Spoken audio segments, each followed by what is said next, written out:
let the kids who would like to go to children's church depart, and they can go to get now with their teacher, or they can go where all the toys are. That's where I hang out usually during the week, because my place is such a mess. Sarah's gone; she's been gone for a couple weeks, and it's a pit now. So I usually come out here and just play with some of the toys and enjoy myself. And so our kids are welcome to go do that if that's what would be best right now. If they want to stay with mom and dad, they're also welcome to do that. We have no problem with the kids being part of our service. We just want to make sure they get the best focus for their age group, just like you. Some of you, I have to be loud because of your age group. I have to, keep you awake. All those, technical things that I have to do to make sure that we're okay. I do need to give you a warning like I did last week that what we have entered into in chapter 11 especially, and we're going to split this into two Sundays. So we'll take the first part of chapter 11 today. We'll go into the last part of chapter 11 next week. Actually, we'll go in just a few verses into chapter 12 because of the way it was divided. But it's history. It is basically telling us history that hasn't happened yet. In the Bible, it tells us what's going to take place, and then history tells us whether that happened or not. And so we're going to talk about history. I love history, by the way. I was a history minor in college in my undergraduate years. And in graduate school, I even took some history classes. I remember one course at the University of Colorado in Boulder. I had taken a class for the summer, and so it was meeting every day. It was a guest professor from UPenn, and he was speaking on Roman civilization. And back in those days, that was like modern history. It was actually called a modern history course for me because it was such, I was right. I had almost lived that part of life. But when he was talking about these things and the elephants coming over the mountains and crossing the Rubicon and Pompeii and all those, Roman names and everything and the dates and stuff, when I was preparing for this message, which is in Greek history, it was almost like preparing for a test back in the history days, there at the University of Colorado. So you're going to maybe feel like you're in a history lesson, or maybe feel like you're in a seminar about Greek history, but we're just trying to put names and dates and situations that happened in history to the verses. And for that reason, we're going to kind of go through the verses bit by bit, take a verse or two at a time and kind of explain what was taking place in history that goes along with that. We read all of chapter 10 last week, and it was the angel and the several other angels and figures and people and talking and setting up Daniel and what was going to happen to his people and what Daniel could expect. And then it just ended, and we never really got to the interpretation or the understanding of the vision that Daniel had had. And so Daniel is now, after he had prayed that he would understand the vision, understand what was going on, is now told this is what is going to be happening in the future for your people, Daniel. And he begins to explain to him. And here in verses 2 through 35, we have those events that are preceding the first advent of Christ, the messianic advent, that the Messiah comes. And the verses following that in verses 36, and we won't even get all the way to 35 today. We're going to get as close as we can, but there's so much about a certain figure that we'll talk about that we won't even get to that place. But that second part talks about the second advent of Christ. We'll talk about why there's that switch, why there is that connection, particularly next week. So, when you're doing a study like this, you go to the people who are writing about these events. So you go to some of the Greek writers like Polybius, and you go to 1st and 2nd Maccabees and what they were writing about what was going on during this time. You look at the Roman writers at this time, looking back at Greek history like Livy, and you have people like Josephus writing particularly about the Jews and what was going on and what God was doing in that time, even though Josephus himself, none of these people, to my knowledge, were believers, but they were writing history. And so as we look at that, we're going to start here with verse 2. We talked about last week that verse 1 really belonged back with chapter 10 in the connection of things. But now he starts off and he says this, "And now I will show you the truth." Remember, this is the angel speaking to Daniel and explaining to him things that are happening. "Now I will show you the truth. Behold, 3 more kings shall arise in Persia, and a fourth shall be far richer than all of them. And when he has become strong through his riches, he shall stir up all against the kingdom of Greece.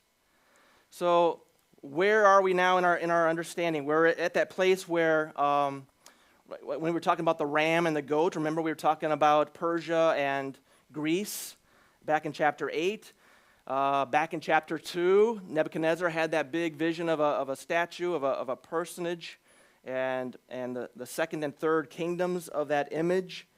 And also there with the beast in chapter 7. It's basically talking here at the beginning about Persia. We're dealing with Persia. And 3 more kings are going to arise. Cambyses will arise because history told us that's what happened. A man by the name of Pseudo-Smerdis, or also known as Guamata in history, arises after him in this Persian kingdom. And then we have Darius the First, who arises in that Persian kingdom. 3 kings that come out, and they are part of this Persian empire, following what Daniel has already seen, and they become strong in Persia, but there's a 4th one that becomes even stronger than they are.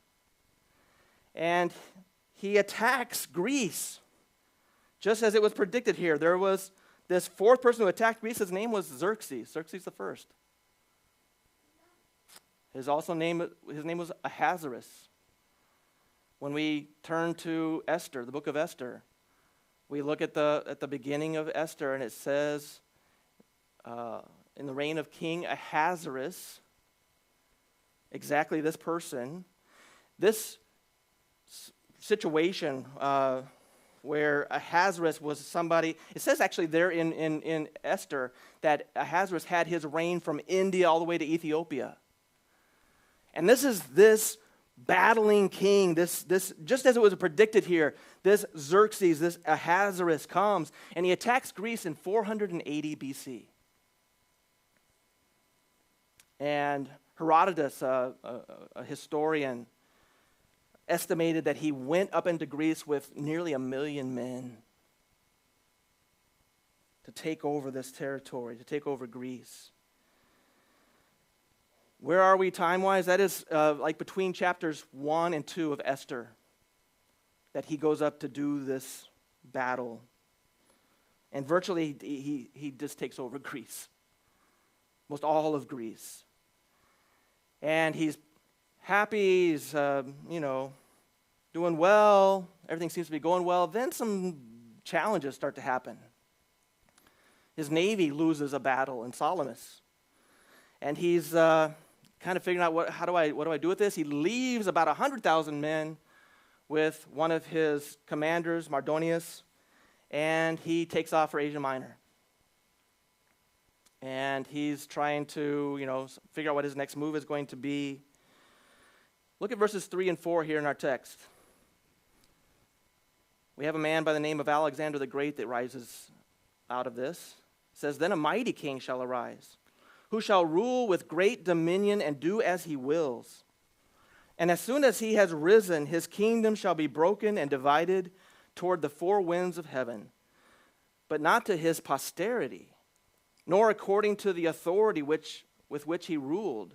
For his kingdom shall be plucked up and go to others beside these." So a mighty king here, he arises, just as is predicted. It's Alexander the Great. We talked about Alexander the Great already, and we mentioned back in chapters 2, chapter 7, chapter 8, about this great king. Of course, he was Greek. He's a Greek king. Not just a great king, but a Greek king. And as he invades into the Persian armies that had come up into his direction, basically what he's doing is saying, Xerxes, Ahasuerus, had already done this years ago. He had come up in here and attacked my people. Now I'm going to let him know what the Greek people are all about. And he had a vengeance. He had kind of a chip on his shoulder to do this. And so he takes over, he attacks them at Constantinople, and he continues this quest of this ancient world. And he's basically got everything under his control and conquered in 5 years. He's amazing. This is Alexander the Great. So he is in Babylon and he dies. Dies prematurely, some say because of poisoning, perhaps. But he's up in his imperial capital of Babylon. He dies in 323 BC. What happens to his kingdom? It wasn't something that was planned. It wasn't like, now, when I die, he was a great warrior, and when he dies, the kingdom, and we talked about this as well in previous chapters, the kingdom is split into 4 with his 4 most mighty generals. And Cassander takes what was in the Macedonian region, Greek region. Lysimachus governs in what is Asia Minor. But then the 2 that we're going to really deal with, one is named Seleucus, and he basically takes the rest of Asia, the rest of that territory, except for what Ptolemy took over. And Ptolemy takes Egypt and kind of moves up into Palestine. So all of this shows that none of these people had the same power that Alexander had, just like it says in our verse here, but they have split up his kingdom. Then, verse 5, then the king of the south shall be strong, but one of his princes shall be stronger than he, and shall rule, and his authority shall be a great authority. So the angel's describing things here.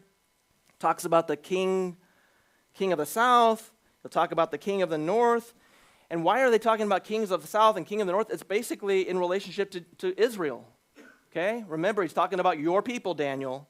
So here's Israel in the middle of all this, and there's the northern kingdom above Israel, there's the southern kingdom above Israel, and we get into what basically becomes like a volleyball match between who's going to move in and take over Israel. No, not you, I'm moving in, and it kind of goes back and forth, and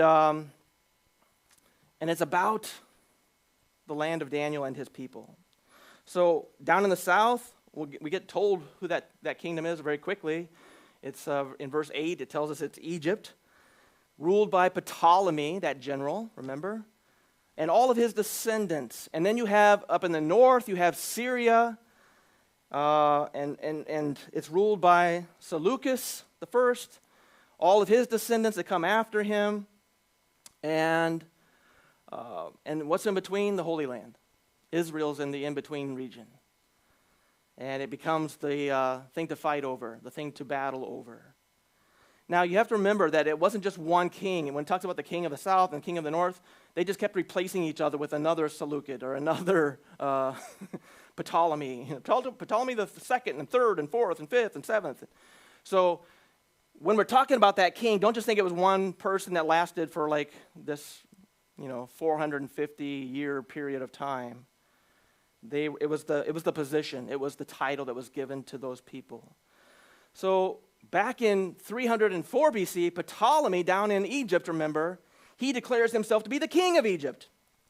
And his dynasty rules in Egypt all the way up until 30 years before Christ. That Ptolemaic dynasty. And Seleucid was really needing some help from Ptolemy, even though he's up in Syria, because his old Babylonian city, Babylon itself, had been kind of taken over, had been attacked by a man of Antigonus. And so he begs him, he asks him, will you go with me? Will we join up? They really weren't great friends, but they were going to join up for this adventure to go up and to take over Babylon. And in that sense, in this verse, that was Ptolemy's prince, that he was really submitting unto his military might to help him in a situation. He needed him. And you kind of had that situation to go back and get Babylonian control. They needed each other, and particularly Seleucus needed Ptolemy.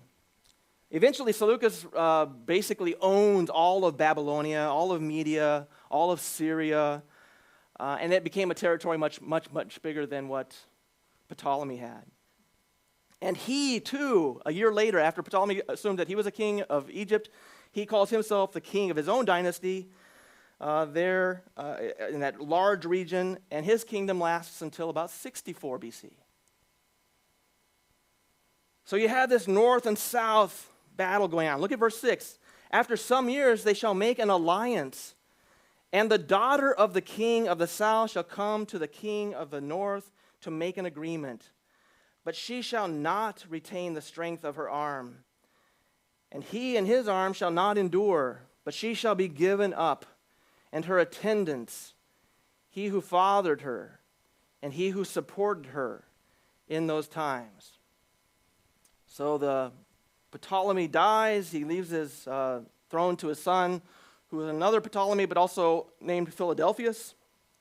Philadelphus, by the way, was very friendly with the Jews. He was very helpful to the Jews, even allowing them to get their translation of the Septuagint into the Hebrew Bible into the Greek. Septuagint taken from the Hebrew into the Greek so that everybody could read it. Josephus talks about this. But in the north, Seleucus was assassinated, 281 BC. And his son, Antiochus, begins to rule.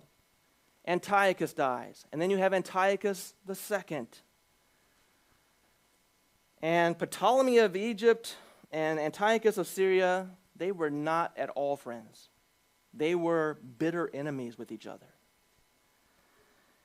And even though they had this bitter feud, they decided they needed to make an alliance or they would destroy each other. So in 250 BC, they make a pact. They make an alliance. And they seal the pact by Ptolemy down in Egypt giving his daughter Berenice to marriage with Antiochus. So there's this pact. We're going to be friends with each other. But as soon as Ptolemy down in Egypt, who had given his daughter to Antiochus, as soon as he died, Antiochus takes back his first wife. He gets rid of Berenice. And he takes his first wife that he had already divorced in order to marry Berenice to make the contract, right? To make this pact, I divorce my wife. And he takes back his first wife. He takes back the wife he had, Laodice. And if you are thinking about Antiochus and Laodicea, yes, these are the reasons why we have cities named Laodicea and why we have a city named Antioch. We actually have two cities, even at that time, named Antioch, because he named the cities after him, one in Asia Minor, another one right there in Syria. And that's where they get their names, from this Seleucid dynasty. Well, in the back and forth, there's revenge that always has to take place. And Laodice, now that she's reinstated as the wife, officially, she has Berenice and her infant son that was from Antiochus. She has them murdered. And Laodice also poisons Antiochus. Okay, we'll just take care of all the people that treated me bad. It sounds like a good, country music kind of a theme. It sounds like it's like we're in a soap opera or something here with all these people back and forth. Well, you did that to me. Well, I'm going to do this to you. And Berenice is the one that's in our text here. She's the woman that the angel refers to in this verse. In the New American Standard Bible, it says it this way. It says, she, Berenice, will not keep her position of power as queen of the north, but she will be given up by her husband Antiochus, along with those who brought her in. Maybe some of the people that came with her, her entourage or diplomats, people who arranged the marriage or whatever. And the one who fathered her, Ptolemy, her father, as well as he who supported her in those times. And we don't know exactly what that means. Maybe a patron or somebody that was right there with her. Look at verse 7. And from a branch from her roots one shall arise in his place. He shall come against the army and enter the fortress of the king of the north, that would be Syria, and he shall deal with them and shall prevail. So Ptolemy the third now, he's got to avenge his sister. He's got to do something to, what did you do to Berenice? What did you do to my sister? She's dead now. And so he attacks Seleucus But he attacks him at Antioch. He attacks him in his capital city. He attacks him in the castle, and he kills Laodicea, who had already killed all these other people, right? And he becomes the foremost leader or power of the region. Verse 8 and 9. He shall also carry off to Egypt their gods with their metal images and their precious vessels of silver and gold, and for some years he shall refrain from attacking the king of the north. Then the latter shall come into the realm of the king of the south, but shall return to his own land. So Ptolemy III comes back home, back to Egypt with all the spoil, all the things that they had taken from their, these vessels and stuff that they'd taken from their temples, from their treasure houses in Syria. He takes them, brings them back, and he signs a treaty. Treaties, as you can tell, don't mean a whole lot in this time, but he signs a treaty, 240 BC, gives them peace between these nations, and evidently sometime at the end of this time, Seleucus invades Egypt unsuccessfully. But it says in verse 10, his sons shall wage war and assemble a multitude of great forces, which shall keep coming and overflow and pass through, and again shall carry the war as far as his fortress. So, number two's son, Seleucus III, also known as Soter, he dies. Just a few years later, he dies, and his brother Antiochus III. Okay, we just keep, it's just the easiest name thing. Have you ever gone online looking up baby names and stuff, and you just put in your name, and then it just says number 2 or 3, or you can just do it that way. And that's what they would do in this time. But he's not just Antiochus III, he was Antiochus the Great. Why was he called Antiochus the Great? Why did he earn that title? Because he was a war machine. He was really good at war, and he becomes the king of the north. And these sons try to restore Syria's glory again. They tried to do their part to get Syria back into a good place. And Antiochus III, he attacks Egypt. And he's not even successful at attacking Egypt, but he goes all the way down there with his campaign to attack Egypt. It doesn't really work out so well. But while he's down kind of in that area, because you know what? Egypt was everything from the southern border of Syria on down. That was Egypt. While he's going down there to what we would consider Egypt, and the Nile Delta and all of that, and it's not successful, he just decides to take that in-between spot, that Palestinian area, for himself. And so he is successful in gaining control of Israel during that campaign. And when we stop and think about this, all these predictions about all these things that are going on, remember, this is happening hundreds of years prior to the things that are happening. And yet they are exactly pinpoint. That's why people that don't like the book of Daniel and want to discredit the book of Daniel say, Daniel did not write this, because nobody could have written this before it actually happened, the way it's so precisely, exactly laid out. But it wasn't just that. It was, remember, the angel is telling this to Daniel because it is setting the stage. It is putting everything in understanding for Daniel regarding Israel, regarding his people.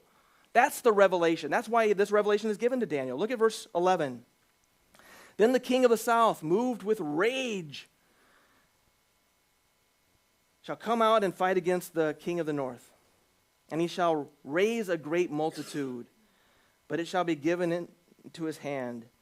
And when the multitude was taken away, his heart shall be exalted, and he shall cast down tens of thousands, but he shall not prevail. So, in an attempt to recapture this territory that was just taken from them by Syria, by the north, Ptolemy IV, he attacks Antiochus III. And it's not really successful. But Antiochus loses a lot of men, loses a lot of his army. And Ptolemy IV, he's wanting to, do this, but he doesn't quite pursue him, but he gets Palestine back. And so now Palestine is in the Egyptian hands. Verse 13, for the king of the north shall again raise a multitude greater than the first. And after some years he shall come on with a great army and abundant supplies. So Antiochus goes back up to Syria. Palestine goes back into the hands of the Egyptians. And he says, I'm going to regroup. I'm going to get myself back to the place where I can come back with force and deal with this. At first, he goes some other directions. He goes and gets some other territories around him to his north. But in about 203 BC, before Christ, Antiochus returns with a much bigger army. And he takes on the Egyptians. And the Egyptians at that time were under a child king. Their king was just a little boy, Ptolemy V. And Antiochus was able to retake Palestine all the way down to Gaza. And now that's in his hands again. Didn't I tell you this is like a volleyball match? It's like back and forth, back and forth. Who's going to win? Who's going to get this? And it's all about Israel. It's like Israel is the volleyball, right? And they're passing it back and forth and over the net, and who's going to have it? Who has control? Look at verses 14 and 15. In those times many shall rise against the king of the south, Egypt, and the violent among your own people, Daniel. The violent among your own people shall lift themselves up in order to fulfill the vision, but they shall fail. Then the king of the north shall come and throw up siege works and take a well-fortified city. And the forces of the south shall not stand, or even his best troops, for there shall be no strength to stand. So up in Greece, up in Macedonia, a man by the name of Philip V, he decides he's going to make an attack. And he joins with Antiochus III in order to oppose the Egyptians. And somehow Israel kind of thinks this could be to our advantage. And Israelis join in with Philip and with Antiochus, and they decide that this is going to be to our best interest to fight with them, alongside them, and they go against the Egyptians. Even these zealous Jews go against them, but it doesn't work out well. They don't succeed in this. And there's battles going on back and forth. There's a fortified city here that's talked about. It's the city of Sidon, that in 200 BC, there was the Egyptian general Scopas is captured there. He's imprisoned there. He's defeated there. Just prior to this, just a year before this, for those of you who have been with me on some of the Israel trips, these two had battled it out. Scopas and Antiochus had battled it out in a place called Peneus, or biblical city of Dan. And we've been there. You've seen that area. It's at the mouth of the Jordan River. But he's held captive in Sidon, and three other Egyptian generals try to go up and get him and free him, and they fail. And the king here in this text is Seleucus IV. Look at verse 16 and 17. But he who comes against him shall do as he wills, and none shall stand before him. And he shall stand in the glorious land, with destruction in his hand. And he shall set his face to come with the strength of his whole kingdom. And he shall bring terms of an agreement and perform them. He shall give him the daughter of women to destroy the kingdom, but it shall not stand or be to his advantage. So Antiochus III, he continues to try to get Syria to be powerful, to consolidate Syrian rule and control over Palestine. And as Egypt tries to fight him in this area, they're not successful. Scopas finally surrenders to Antiochus III at Sidon. And the Holy Land is permanently acquired by the Syrians, not Egypt. Syria now continues to have control over Israel. And what's funny is when Antiochus comes into Jerusalem as the one who has that rule, he is cheered by the people of Israel. They feel this is a good thing. They have won. They have success. This is great. Antiochus, you're wonderful. What has just happened is going to be to the best of Israel. But it doesn't end up that way. It definitely doesn't end up that way. Antiochus is continually being threatened by Rome. Are they going to attack me? Are they going to come after me? Rome is coming down, breathing down on my neck, and I need to do something. And he kind of is forced into initiating a peace contract with Egypt. We need to be in this together because Rome is getting stronger and stronger and stronger, and if we don't do something, we're going to be in bad shape. And so the way he gives this peace contract is he takes his daughter from Syria, his own daughter, Cleopatra. Cleopatra, isn't that like a Shakespeare thing? Yeah. Not this particular Cleopatra, but I think there were 7 Cleopatras that were called Queen of Egypt. But he marries off his daughter Cleopatra to Ptolemy V. And I just told you Ptolemy V was a kid. I think he gets married when he's 10 years old, or maybe even younger than that. But it's about the deal. And the thought is that this Syrian daughter Cleopatra, now being married to an Egyptian king, that's going to be good for Syria. In his mind, this has got to work out for our best. But Cleopatra never favored her father. She always favored the Egyptian king.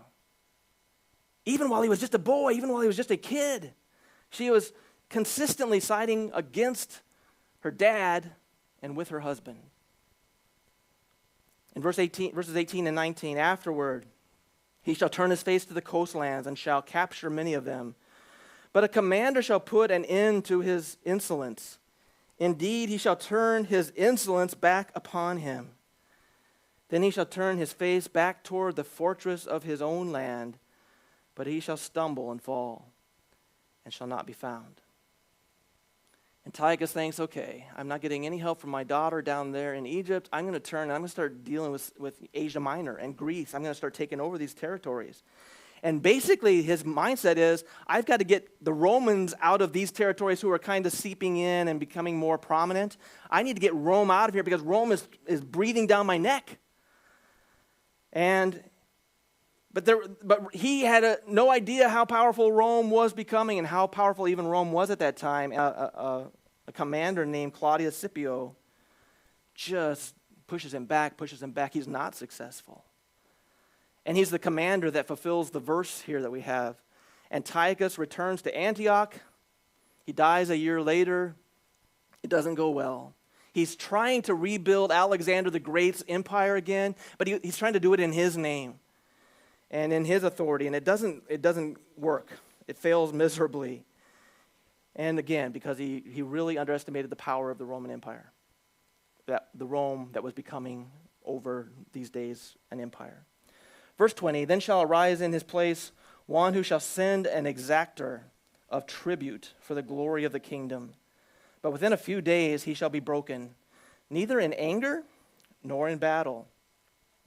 So Seleucus IV succeeds his father, and he became somebody that really wanted to, tax people. He had to kind of get some money because Rome was threatening and asking for money. We will not invade you if you give us money. So he's trying to get more and more money. He's taxing everybody in his kingdom, including the Jews, heavily taxing them so that they can pay Rome, so that they have to pay their Jewish tax collectors. And one of these Jewish tax collectors is Heliodorus. He's mentioned in 2 Maccabees in chapter 3 and verse 7. Heliodorus poisons Seleucus, kills him, just angry with the idea that he was bringing this tax burden on his people. And he's evidently this exactor that Seleucus sent through the glory of his kingdom, Israel, especially Jerusalem, collecting taxes. And this assassination by Heliodorus, this assassination of one of the Syrian kings, is exactly what sets the stage for persecutions and persecutions and persecutions of the Jews that come right after this. So Seleucus, he didn't die because of mob violence. He didn't die because the way his father had. He didn't die in battle. What does he die of? He dies of poison, just as it's predicted here in our text. Now we get to the first taste or the first understanding. How are we doing our time? Oh, I went an extra hour over than what, look at that clock. I don't know how I did that.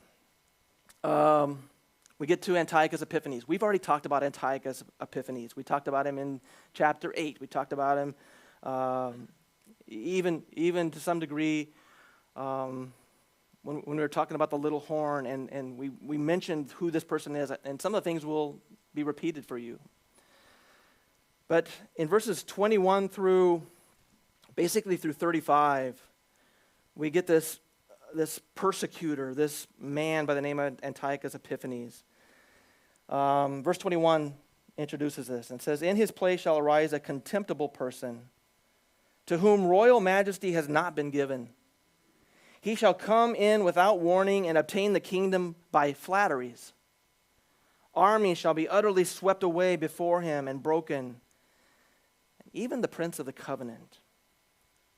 So, interesting enough, in the Bible, God gives way more information about this person than he does about all the others who came prior to him together. He tells us about this person, and you kind of ask yourself, well, why? Why does he spend so much time on Antiochus Epiphanes? The person we'll learn is Antiochus Epiphanes. Why does he focus so much on this one? And the reason is because this person has such a devastating impact, a devastating influence on the Jews. And during his time as king, Syria was in decline. Rome is gaining power. And this Antiochus IV, Antiochus Epiphanes, he corresponds with the little horn that we read about in chapter 8 of Daniel. And he foreshadows another awful horn, a different horn that comes out of the Roman Empire that we read about in chapter 7. One we'll come to understand as the Antichrist. So the earlier kings are described here just to give us some kind of background about how did Antiochus even get to this place. And so we've learned all these details, all these things that the Bible gives us that just kind of paved the way for this guy, Antiochus Epiphanes, to come to the scene. And we're just barely going to get a little taste of him today, and then we're going to finish up with Antiochus next week as well. But he comes in 175 to 164 BC, and he's part of this history of Israel, part of what they are going to have to deal with. And one of these two people that we'll talk about here in chapter 11. So Antiochus honors himself. He takes on the name Epiphanes, something he added to himself. And what does Epiphanes mean? It just means that he is God manifest. So on all the coins and stuff that he has of himself and everything about himself, he is God. He promotes himself to be not just a king of a certain area. He is the God. He is the one to deal with. And later on, after it was more clear who this guy, how just off the path this guy is, the Jews start to have fun with his name. So instead of calling him Antiochus Epiphanes, they call him Antiochus Epimanes. And Epimanes means madman. This guy's a madman. This guy is lunatic. He is so crazy. Now, the kingship didn't even belong to him. It belonged to his uncle's kid, so his cousins. His cousins had the right to the throne, but through all kinds of those schemes and things that he did, he seizes the throne. He schemes to take power for himself, and he secures the throne for himself. The Lutheran commentator Leupold says that is why he was called contemptible. For that very reason, he was not a legitimate king. He was contemptible. And he's successful in his battle against the Egyptians at the beginning. And in our verse here, it talks about this flooding away, all this opposition to him. He just floods it away, moves it away. There's this swept away everything about him, swept away all the conflicts with him being the king in the first place. even the Egyptian king, Ptolemy VI now. He's a person that deceives him. We'll talk about this a little bit more. Keeps deceiving him, making pacts with him, but then not honoring them, and using deceit to really get his way. An extreme parallel with what the Antichrist will do, what we learned about in chapter 9, verse 27. But Antiochus also, and this is a huge story. We'll narrow it down here and maybe try to unfold more of it later, but there was a high priest named Ananias. And Ananias III was this high priest in Israel, and he comes in and he just kind of sweeps him away. This one called the Prince of the Covenant. And covenant in all of Daniel, look back at other verses, even some of the coming up verses, dealing with the Jewish state. This is how does the high priest get swept away? Look at verse 23. And from the time that an alliance is made with him, he shall act deceitfully and shall become strong with a small people. Probably referring to when Antiochus would use all these deceit things with Ptolemy VI, plot against him, do all these things. Look at verse 24.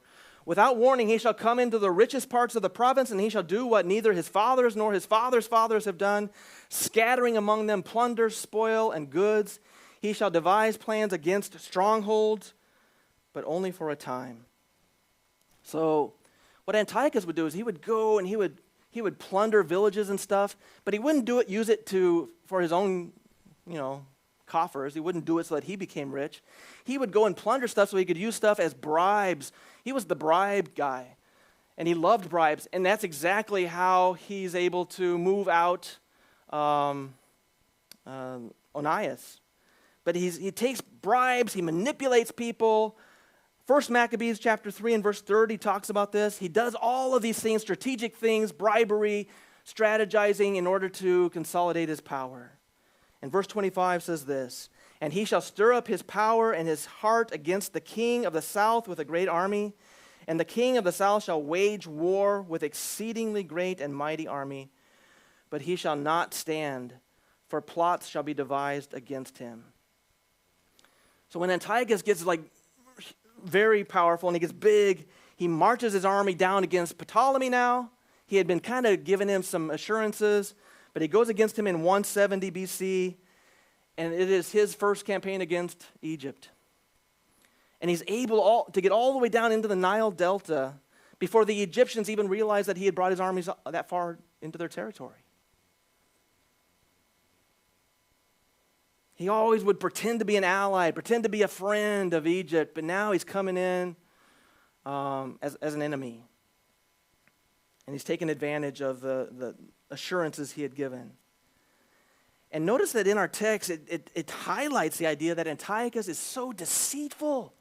He is a deceitful person, Antiochus. And you can see how he is a forerunner of the Antichrist, who is also called a man of great deceit, a man of lawlessness, a man of sin, but a man who would flatter with words, would give assurances, and then turn on the very same people, which is exactly what he does to Israel. Look at verse 26. We got to kind of wrap it up. Even those who eat his food shall break him. His army shall be swept away, and many shall fall down slain. And as for the two kings, their hearts shall be bent on doing evil. They shall speak lies at the same table, but to no avail. For the end is yet to be at the time appointed. And he shall return to his land with great wealth, but his heart shall be set against the holy covenant. And he shall work his will and return to his own land. There is more about Antiochus Epiphanes that we'll get to next week. But just here, people who he was confident in, people who ate the choice food with him, people who were his closest supporters and should have been there to help him. These are the same people that destroy him. And eventually his army suffers defeat. His soldiers die, many soldiers. And the reason why is because Antiochus would promise to be this faithful, allegiant, happy, good person, and then he'd go into battle with him. And there's a time when Antiochus and Ptolemy sit down at a conference table, at a dining table, which is the way they would do it then, and both of them are giving assurances to the other, and both of them at the same time are saying, I'm going to kill you. You know, the under the table thought is, I'm going to, there's peace up here at the top of the table, but there is great deceit, and each one of them trying to get the situation to their own benefit. And as a result of the peace conference, Antiochus returns home. He has a lot of plunder that he brings back with him. And he stops worrying about Egypt, and Antiochus turns all of his attention onto Israel. And now all of the deceit and all of the wickedness of Antiochus is going to be focused on Israel. And I told you about Onias the third. There's another man there by the name of Jason, a Jew. He wanted to be the high priest. And he kind of sized up Antiochus' epiphanies and what kind of person he was. And he decides, you know what? I'm just going to bribe Antiochus that I could be the high priest of Israel. And Antiochus says, yeah, give me the money. I'll do that for you. And they depose the current high priest, Onias. Antiochus is part of this whole thing. And he sets up this stage of affairs that are going to take place. But another interesting thing happens is that Jason is in his place, and a man by the name of Menelaus says, I'm going to do the same thing that he just did. And I'm going to go to Antiochus, and I'm going to pay a bribe, and I'm going to get to be the high priest. And when that happened, and Antiochus allowed that to happen, Jason starts a revolt. And the two of them are fighting in Jerusalem, and Antiochus comes in with an army of 80,000 men, and he